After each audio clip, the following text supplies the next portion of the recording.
Trigger warning. This video contains references to themes of suicide and alcohol abuse, which some individuals may find distressing. I grew up where I knew that my parents left everything in the islands to come to a country that was foreign to them, but that was a land of opportunity. They wanted the best for their kids and the rest of their family. So we saw how hard our parents worked. They worked 2 to 3 jobs. They didn't speak much English, but they got things done. Drinking for me was a way of to suppress my feelings, to be someone to be more confident, someone that I wasn't, or heighten someone I wanted to be, and so you can always hide behind a different persona when you're drunk, and people always use the excuse, "Oh, that wasn't me. I was wasted." Kia ora na katoa, and welcome to Let's Get Pre-Sifik, a podcast focused on providing concepts and tools for the kete, or basket of knowledge, in dealing with suicide prevention through a Pacific lens. My name is Wiriamu, or Will, and I'll be guiding us through open, honest, and sometimes confronting talanoa about improving our mental health. Charles Mulipola is a New Zealand-born Samoan and proud South Aucklander. He has over 13 years' experience in youth development, serving youth in the church, school, and community. He is passionate about enabling change and encouraging potential. Charles currently holds a position at Affirming Works in South Auckland as a program manager. He is also one of the hosts for the Mandate podcast, a healing talanoa space for Pasifika men. Both my parents are from Samoa. My dad is from Mangongo Salua, and my mom is from Whangaloa, Masinga. And yeah, I guess that's where my roots are from. It's from the beautiful island of Samoa. But I am New Zealand born. I was fortunate enough to grow up in a 1-bedroom home connected to my mom's workplace in Ep5. So she worked at Ep5 private hospital, and we had a 1-bedroom there with just me, my dad, and my little brother. And then when we were 6, they followed the South Auckland dream, where all the new builds came up and it was cheap, and then everyone moved to South Auckland. And yeah, I was bred and raised in the promised land of Otara. Yeah, and I say I'm proud Samoan, proud Kiwi born, but I'm also really connected to my South Auckland roots. And so if I was a tree, my roots will be embedded in my faith, my Samoan heritage, and the outworking of that is these beautiful leaves of my South Aucklandness. Yeah, bro, that's awesome. Yeah. That's awesome. There's never been a time in history where South Auckland youth have been so much in the spotlight, whether that be for skyrocketing mental crisis, suicide, ram raids. As someone who grew up in South Auckland, that can't be nice to think about this stuff. Do you think about that stuff, about where we're going in the society? I felt quite ashamed that I was from Otara, so I try to say I'm from Manukau, or because there was always a negative light about South Auckland when it was mentioned, and then I went on this journey that I just wanted to get out because there was so much happening around me. I grew up and everyone was turning to the youth gangs, and I guess for me, because I had a strong family base and I was always around my family, we were always doing stuff that I never ended up going down that pathway, and so I just wanted, once I had kids, I just wanted to, get out of South Auckland. And it wasn't until, I went on this faith journey and I found my purpose and I found, my identity.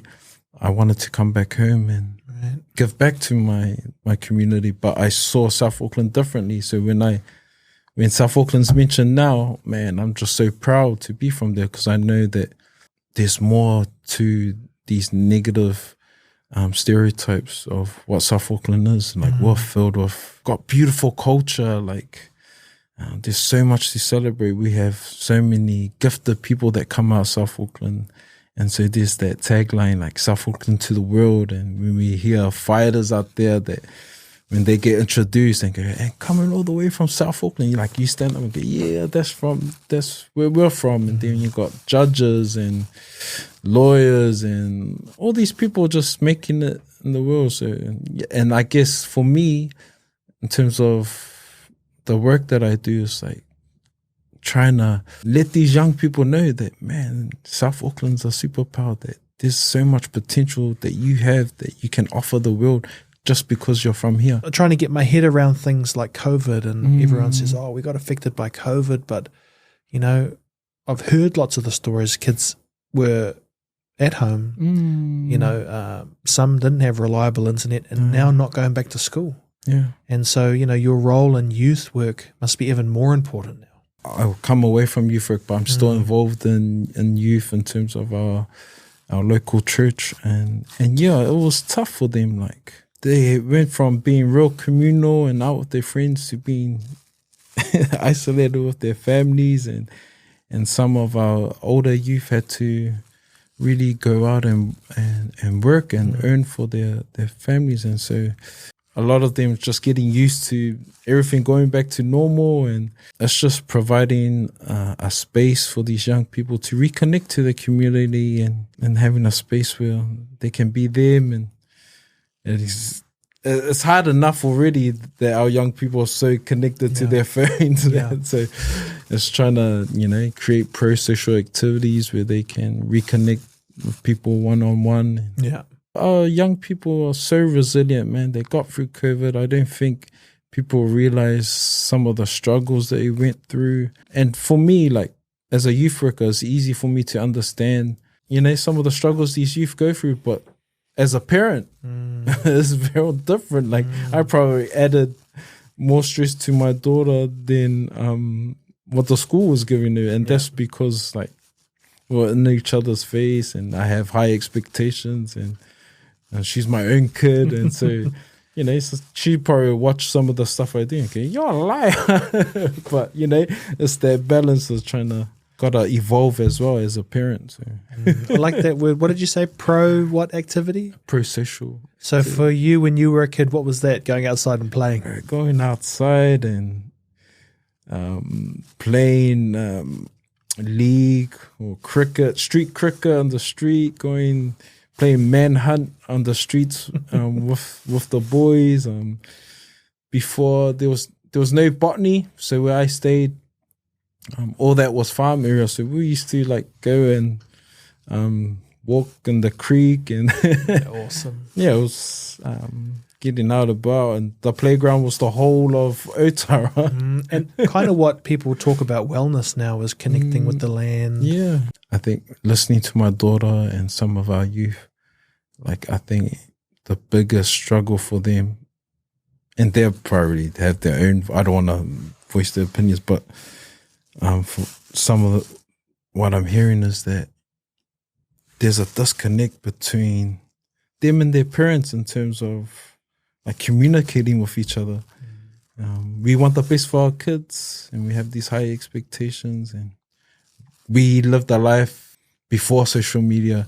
So we say, this is how you do it. You shouldn't be on this, but that's the way they connect. So it's how do we put in some boundaries where it's safe for them, that we're teaching them more than what they're learning from TikTok. Yeah, bro. So it's a hard balance because you got to be present. You got to be able to be patient and be involved and unlearn some of the stuff that we were taught, because our generations are different.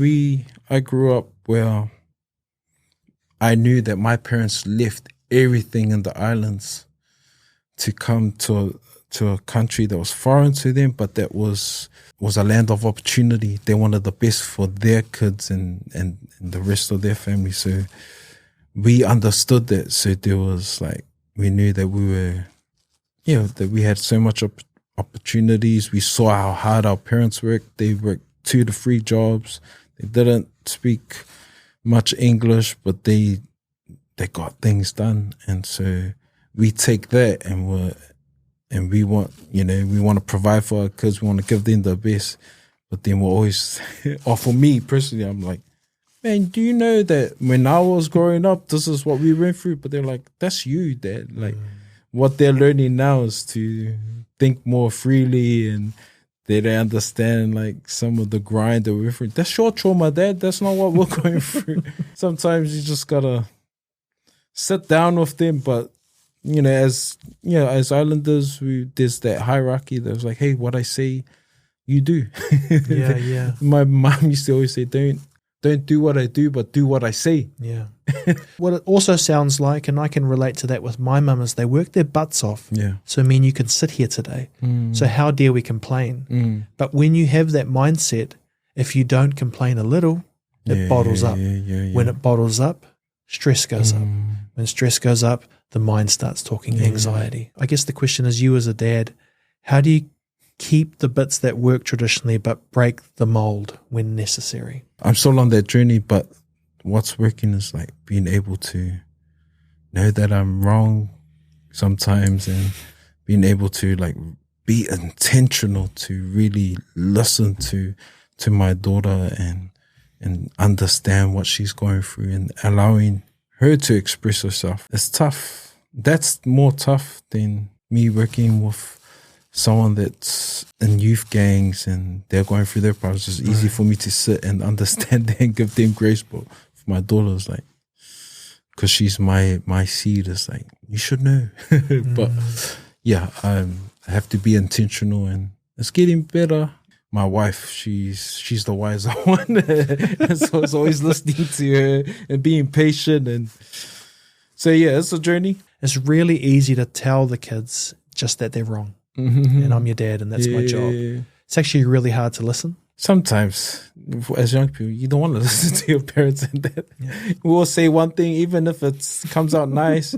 But then, as soon as someone else says it, and it's the same thing, they're like, "Oh my gosh, that's so good." And I was like, "Man, we just said the same thing." So we encourage that, like people that we trust and we know that are there for our children. So it's having, bringing in the right people, bringing in the village. There's the African proverb, like, it takes a village to raise a child, and it's just not me and my wife. She's got her aunties, her uncles, and then she's got her church family, and they really care for her. So we try to incorporate that in our parenting and just raising up our young one. Can you just talk to us a little bit about this mandate project or the podcast? And I say project because it feels like a movement to me. It feels like there's an intention behind these open, organic, healing talanoa. Yeah, shout out to our co-founders, Caroline and Betty Wilson. Man, they've been working in the space of suicide prevention and mental well-being for the last 20 years. So their heart was really to create a talk show or podcast that would really empower our men to have these conversations around current issues pertaining to men, and normalizing these conversations that we usually wouldn't have. So a team came together, and we've just been trying to unpack and evolve and see what really try to have the man in mind when we're having these conversations. And it's not we're trying to cater for our women as well, because we know, because there's a lack of strong men, or lack of families, that so many families have come from fathers' homes, and we believe that if we strengthen the men, we strengthen the family, and we strengthen our communities, and making it visible for our men that it's okay to cry, it's okay to share, it's okay to be vulnerable, or unpacking what that sounds like normalizes it for the people that are watching. So traditionally, I know what the strong man archetype is. What's a strong man today, bro? I'm Christian. Like my values come from the Word of God. My identity is founded that. So if I'm imitating, becoming more like the image of Christ, because He's the man. If I'm becoming more like Him and what the Bible teaches me, then that's me being a man. So where it says to be patient, to be not keeping wrong records, knowing who I am in Him, like having this purpose to really glorify Him, but to make an impact to others. And so that's what being a man is for me. So when I'm thinking about being strong, it's not strong like I'm going to bench press 200 kgs, like being strong in the sense that when we go through stuff as a family, that I'm there to lead and I'm there to pick up my family when we're down, and that when it's not okay, then I'm able to express to my wife, man, I can't do this, but we need to do this together. There was a time in my life where I hit rock bottom. There was no purpose. I felt like, I turned to the drink as my, I thought it would make me better, but, and it was like coming to the end of myself. I go, man, Lord, I need something real. And so it was, I felt like it was, Jesus Christ. And so I went through this journey of faith, and so I learned about who I was, got the strong sense of purpose and belonging. And I guess when it comes to mental health and some of the struggles, I always turn to prayer. I always turn to the teachings of Christ, and what comes with is this faith community that I've always had these mentors that I could turn to and would speak life into me. In my journey of faith and being in leadership and walking alongside people, you see things and there's certain talk that we have that's not helpful. Because when people go through stuff, we often always say, oh, you need to pray. Or Jesus loves you. Yeah, that may be the answer, but how we get to that point, it's not helpful. Like when someone's going through mental health issues, there's we always have these, there's always people that would say, oh, you got to pray that out of them. And that's not helpful. Like, we're not looking at the issues and some of the trauma that we're going through. Drinking for me was a way of to suppress my feelings, to be someone to be more confident, someone that I wasn't, or heighten someone I wanted to be. And so you can always hide behind a different persona when you're drunk. And people always use the excuse, oh, that wasn't me. I was wasted. There was a culture of binge drinking. Growing up, if you're young and all you see your parents doing is when they're happy is behind a drink, you're going to end up doing that when you're older. So, yeah, I think it was just embedded in us. And, man, you look at South Auckland now, South Auckland, there's a alcohol store in every street, like every suburb. When I think about anxiety and depression, being overly stressed was when, in my early 20s, when I started getting responsibilities. I married young. I was a father at 20, and my family went through gambling and lost everything, and so I inherited debt, and that was normal. But man, all that starts to add up, and I don't know how to be a good husband. I don't know how to be a good father, and all I'm doing is working, and that was adding so much stress to my wife. And so all of that started to add up. Man, all I was doing was drinking, and I didn't realize. Self-medicating. Yeah, self-medicating and blocking that all out. And then once the buzz or the hangover went away, man, I was back to feeling useless. And so, yeah, that was my early 20s. My daughter was only 3. And when you have a child, you're not doing things for yourself anymore. When it was just you, it was all good.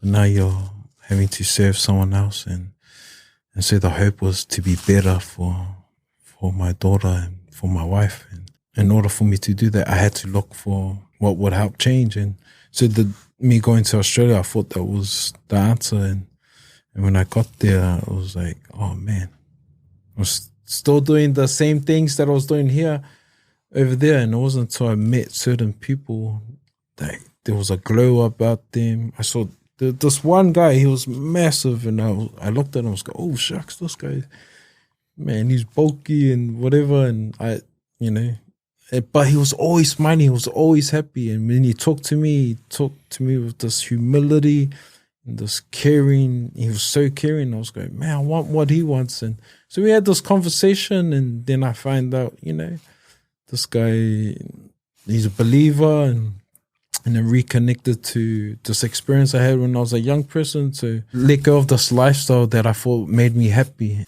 I had this fear of change, and so I had to let go of like drinking, the partying, because that's all I knew. Like when I was when I was drinking and being amongst the boys, like I was the light of the party and I was always having fun. So, but I knew I had to let that go to create better change for my family. And so I always had these certain mentors or these men that would speak life into me, that would sort of correct me when I say or act or do things weren't right. Like when I used to speak low of my wife, or they showed me a different way. So, learning of these men, taking certain things that would help me, that made me want to be a mentor for others. So I'm big on mentorship. I'm big on working alongside young ones,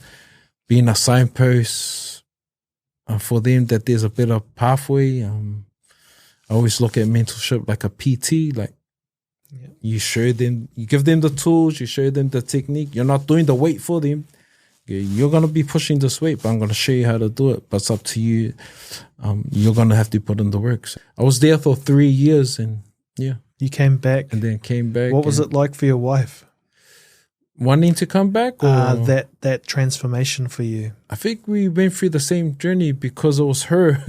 I came back from a night out playing poker all night, and she gave me a good rev up. She was like, man, we left our family and everything we know back in New Zealand, and we came here and we're still doing the same thing. And I was like, that was part of the switch for me. So What are the things that you do in your life to make sure that it keeps you in a positive place, a happy place? Secondly, that others might be able to kind of look at, just things that work for you and say, hey, I can incorporate that into my life. And so self-care is big for me in terms of when we talk about structures that help me.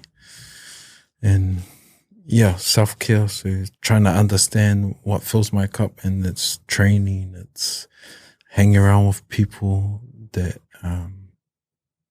that would add value to me, that doesn't zap from me like into and they're not too negative. Yeah, bro.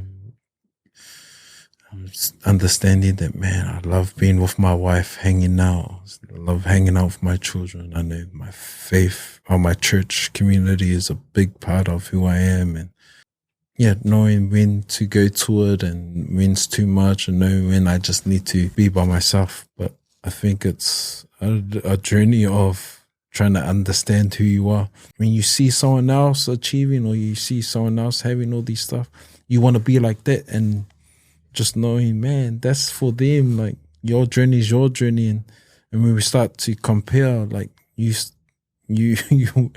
try to quicken your journey to get to where they are. And I reckon comparisons are a big self-killer, wanting to be someone else, and then you start changing your identity, and you start going on a pathway that's not for you.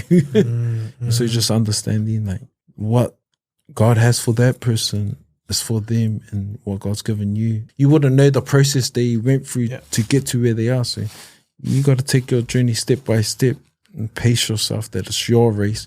And so me and my wife are big on like telling people, stop comparing yourself other people. It's you versus you. Take each step as it comes. To get to the promise, you got to go through the process. The simple things are the hardest, aren't they? Yeah. Like even when we talk about self-care, that's not a word I hear a lot.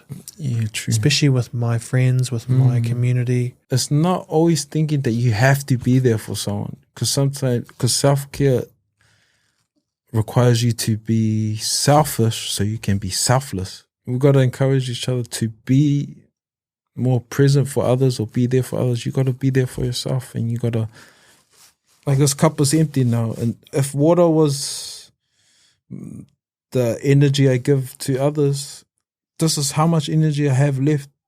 And so I have to go and replenish it somehow. And so you got to figure out what replenishes your cup. And if you pour out with an empty cup to others, man, you're going to burn yourself out and you're going to do more damage for the other person. You got to try to understand who you are. And I think self-care is not being someone else or not always listening to the other voices. Like you got to block out the noise and you got to figure out, okay, who you are, what works for you, understand your personality. And that's hard for some of our people because we're not taught that. It's a journey. And for me, it's just encouraging. Connect to the right people that will help you. Do you hope that's what Mandate achieves? Introducing the right people to your audience? We hope that Mandate encourages others to find their safe space. Our founders always talk about life-supporting communities that will help lift you up and have these conversations that you can just express yourself freely and not feel judged, and that whatever you shared is not going to be shared with the gossip down the road, but people that you'll be able to share it, and people can either support you and just having guys around you that just want to take you out and be there for you and just be present. And so we're hoping Mandate will be that space that will normalize that. With some friends of mine, they talk about this idea of giving to church, the donation part. And why I'm asking that, bro, is because you talked about that. If that cup is on empty and you're giving the rest and there's none for you, how I kind of feel is fair to say is we're essentially creating trauma and then maybe passing it on. I was quite traumatized in terms of giving to the church when I was young because I saw my parents do it, and I couldn't understand that we had nothing and we were giving big amounts of money. And then they felt the pressure of having to give. So they turned to gambling thinking that they would win the money instantly to provide for us, but also to give to the church and give to family back home. So there was a lot of pressure and I was traumatized for that. But because of my faith journey and me understanding what the Bible says and still figuring it out along the way, that it helped me become more generous. That giving was ultimately to God and it was to service the mission, and I don't give out of obligation. That's taught me to give for cheerful heart, and then that overflows in how I give to others. But it's not at the expense of my family, like that they would be struggling. So it's taught me heaps. But I think if Fessel has a good sharing on like his critique of giving. Like he didn't say don't give to the church, but just this over giving. And sometimes we've created a culture within church where if you give heaps, that you'll get this massive blessing, or if you give, you look good. And so people are just giving. They're getting loans to give, and it's sad. And I think there should be more biblical teaching around it, more conversations around it, and less pressure on our people to... Yeah, it's everyone's journey to work out what they can give, not what they should give, something like that. Yeah. I don't openly talk about my faith like in other spaces, but when I always talk about my journey, that's what it is for me. I can't... And so, I guess it's knowing that there's someone higher that could only save me. There's things that I can't control, and I needed someone to save me, and that was it was Christ. And so in terms of like, I don't know, when I'm thinking about thinking of others, things that can patch them, or what is things that will fill the void and make them feel like they belong. And for others, it might be finding that reconnecting to their people, to their land, to their heritage, to their culture. For others, it's reconnecting to family. And And I know for me, it was just feeling this emptiness that I had no purpose in. Something I have to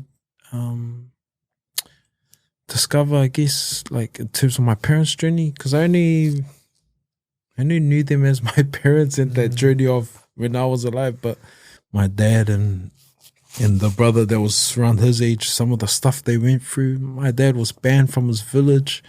He was told to, his dad chased him away, excommunicated him, or else he'll kill him. And man, you imagine that, like being disowned, and then my dad only came back when my grandpa was on his deathbed. So just hearing those stories and then understanding, oh, that's why my dad was like that, and just seeing the transformation that my dad's gone through now. Oh my gosh, it's like that's my hero, like, you know. Yeah. And so just understanding those things. So yeah, I'm on a journey to discover some of the trauma my parents went through, their journey, and just thinking about it now, I was just like, oh man. Charles, I want to thank you, bro, for going on that journey. Every podcast chat is different, and you went down that pathway with me. Just finally, where can people follow your journey? Where can people check out the podcast? You can follow Mandate on YouTube. Just type in Mandate New Zealand. You can follow Mandate on Instagram, TikTok. You can see me in the community. If you ever see me out, I'm based out in Otahu, and we have community cafes. So sometimes I'm based out in Otara. So you can come through, have a chat. I'd love to meet people, and yeah. Awesome. Thank you so much, brother. Oh, thank you, brother. Thank you also.